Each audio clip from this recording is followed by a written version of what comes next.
ഈശോ മിശിഹായ്ക്ക് സ്തുതിയായിരിക്കട്ടെ. എല്ലാവർക്കും എൻ്റെ പുതിയ യൂട്യൂബ് ചാനലിലേക്ക് സ്വാഗതം. ഇന്ന് നമുക്കൊരുമിച്ച് കുറച്ച് സമയം ബൈബിൾ വായിച്ചാലോ?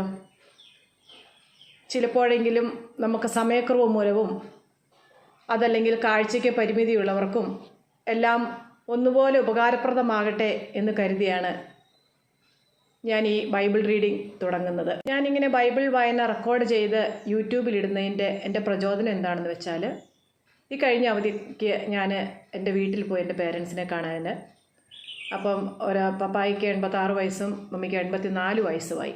അപ്പോൾ അവർക്കിതുപോലെ ബൈബിൾ എടുത്ത് വെച്ച് വായിക്കാനുള്ള ആ ഒരു ബുദ്ധിമുട്ടുകളുണ്ട്, ഓർമ്മക്കുറവിൻ്റെ വിഷയങ്ങളൊക്കെ ഉണ്ട്. പക്ഷേ ഞാൻ ശ്രദ്ധിച്ചൊരു കാര്യം എന്താണെന്ന് വെച്ചിട്ടുണ്ടെങ്കിൽ, നമ്മളൊരു യൂട്യൂബിൽ നിന്നും തന്നെ ഞാനിതുപോലെ പല പ്രസംഗങ്ങൾ, ഡാനിയൽ അച്ഛൻ്റെ പ്രസംഗങ്ങൾ, പ്രാർത്ഥനകൾ ഒക്കെ ഇട്ട് കൊടുത്തു കഴിയുമ്പം വളരെ ശ്രദ്ധയോടുകൂടി താല്പര്യത്തോടുകൂടി കൈയും കൂപ്പിയിരുന്ന് അത് ശ്രദ്ധിക്കുന്നവരെയാണ് ഞാൻ കണ്ടത്. അപ്പോൾ എനിക്ക് തോന്നി അവർക്കും അതുപോലെ തന്നെ ഒട്ടനവധി ആൾക്കാർ കാണും ഇതുപോലെ ബൈബിൾ വായിക്കാനൊക്കെ ബുദ്ധിമുട്ടുള്ളവരൊക്കെ. ഇങ്ങനെയുള്ളവർക്കൊക്കെ ഉപകാരമാകട്ടെ എന്ന് കരുതിയാണ് ഞാനിത് തുടങ്ങുന്നത്. അപ്പോൾ നമുക്ക് എല്ലാ ദിവസവും പുതിയ നിയമത്തിൽ നിന്ന് ഒരധ്യായവും സങ്കീർത്തനത്തിൽ നിന്നും ഒരധ്യായവും എന്ന രീതിയിൽ വായിച്ചു പോകാം. ഇത് കഴിഞ്ഞ് കഴിയുമ്പോൾ നമുക്ക് പഴയ നിയമം സ്റ്റാർട്ട് ചെയ്യാം. പലരും പഴയ നിയമത്തിലേക്ക് നമുക്ക് അതിലെ പേരുകളും അത് വായിക്കാനൊക്കെ നമുക്ക് ബുദ്ധിമുട്ടും മടിയും ഉണ്ടാവും.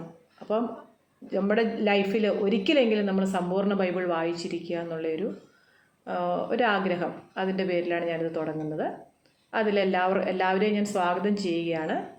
എല്ലാവരും ചാനൽ സബ്സ്ക്രൈബ് ചെയ്ത് നോട്ടിഫിക്കേഷനൊക്കെ ഓൺ ചെയ്ത് കഴിഞ്ഞാൽ ഞാനിത് പോസ്റ്റ് ചെയ്യുമ്പം തന്നെ നിങ്ങളിലേക്ക് എത്തുന്നതായിരിക്കും. അപ്പം നമുക്ക് തുടങ്ങിയാലോ? ഇന്നു മുതൽ നമുക്ക് ആരംഭിക്കാം. വിശുദ്ധ മത്തായി എഴുതിയ സുവിശേഷം 1-ാം അധ്യായം. യേശുവിൻ്റെ വംശാവലി. അബ്രാഹത്തിൻ്റെ പുത്രനായ ദാവീദിൻ്റെ പുത്രൻ യേശു ക്രിസ്തുവിൻ്റെ വംശാവലി ഗ്രന്ഥം. അബ്രഹാം ഇസഹാക്കിൻ്റെ പിതാവായിരുന്നു. ഇസഹാക്ക് യാക്കോബിൻ്റെയും യാക്കോബ് യൂദായുടെയും സഹോദരന്മാരുടെയും പിതാവായിരുന്നു. താമാറിൽ നിന്ന് ജനിച്ച പേരസിൻ്റെയും സേറായുടെയും പിതാവായിരുന്നു യൂദ. പേരസ് ഹെസ്രോൻ്റെയും ഹെസ്രോൻ ആരാമിൻ്റെയും പിതാവായിരുന്നു. ആരാം അമിനാദാബിൻ്റെയും അമിനാദാബ് നക്ഷോൻ്റെയും നക്ഷോൻ സൽമോൻ്റെയും പിതാവായിരുന്നു. സൽമോൻ റാഹാബിൽ നിന്ന് ജനിച്ച ബോവാസിൻ്റെയും ബോവാസ് റൂത്തിൽ നിന്ന് ജനിച്ച ഓബദിൻ്റെയും ഓബദ് ജസ്സയുടെയും ജസ്സെ ദാവീദ് രാജാവിൻ്റെയും പിതാവായിരുന്നു. ദാവീദ് ഊറിയായുടെ ഭാര്യയിൽ നിന്ന് ജനിച്ച സോളമൻ്റെ പിതാവായിരുന്നു. സോളമൻ റഹോബാവമിൻ്റെയും റഹോബാവാം അബിയായുടെയും അബിയ ആസായുടെയും പിതാവായിരുന്നു. ആസ യോസാഫത്തിൻ്റെയും യോസഫാത്ത് യോറാമിൻ്റെയും യോറാം ഓസിയായുടെയും ഓസിയ യോധാമിൻ്റെയും യോധാം ആഹാസിൻ്റെയും ആഹാസ് ഹെസക്കിയായുടെയും ഹെസക്കിയ മനാസയുടെയും മനാസെ ആമോസിൻ്റെയും ആമോസ് ജോസിയായുടെയും പിതാവായിരുന്നു.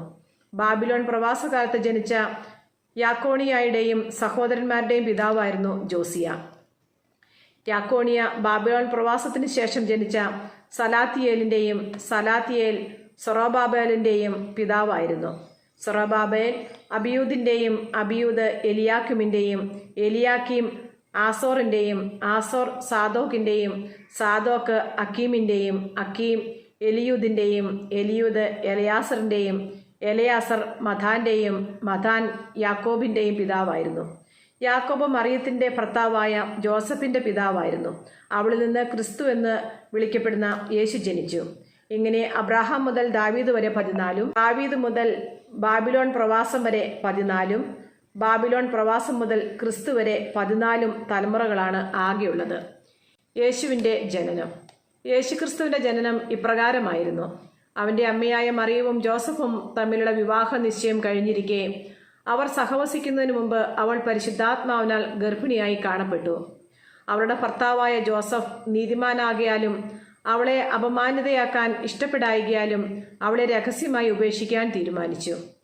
അവൻ ഇതേക്കുറിച്ച് ആലോചിച്ചു കൊണ്ടിരിക്കെ കർത്താവിൻ്റെ ദൂതൻ സ്വപ്നത്തിൽ പ്രത്യക്ഷപ്പെട്ട് അവനോട് പറഞ്ഞു, ദാവീദിൻ്റെ പുത്രനായ ജോസഫ്, മറിയത്തെ ഭാര്യയായി സ്വീകരിക്കാൻ ശങ്കിക്കേണ്ട. അവൾ ഗർഭം ധരിച്ചിരിക്കുന്നത് പരിശുദ്ധാത്മാവിൽ നിന്നാണ്. അവൾ ഒരു പുത്രനെ പ്രസവിക്കും. നീ അവന് യേശു എന്ന് പേരിടണം.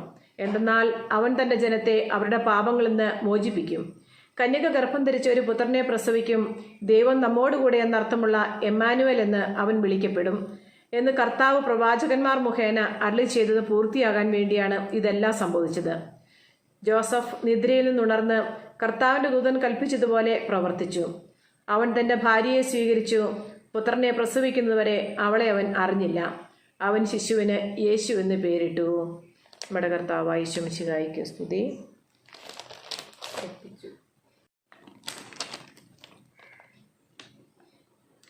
സങ്കീർത്തന പുസ്തകം 1-ാം അധ്യായം. 2 മാർഗങ്ങൾ. ദുഷ്ടരുടെ ഉപദേശം സ്വീകരിക്കുകയോ പാപികളുടെ വഴിയിൽ വ്യാപരിക്കുകയോ പരിഹാസകരുടെ പീഠങ്ങളിരിക്കുകയോ ചെയ്യാത്തവൻ ഭാഗ്യവാൻ. അവൻ്റെ ആനന്ദം കർത്താവിൻ്റെ നിയമത്തിലാണ്.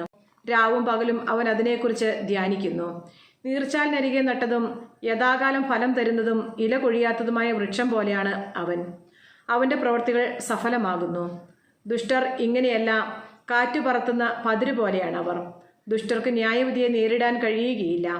പാപികൾക്ക് നീതിമാന്മാരുടെ ഇടയിൽ ഉറച്ചു നിൽക്കാനും കഴിയുകയില്ല. കർത്താവ് നീതിമാന്മാരുടെ മാർഗം അറിയുന്നു, ദുഷ്ടരുടെ മാർഗം നാശത്തിൽ അവസാനിക്കും. ആമേൻ.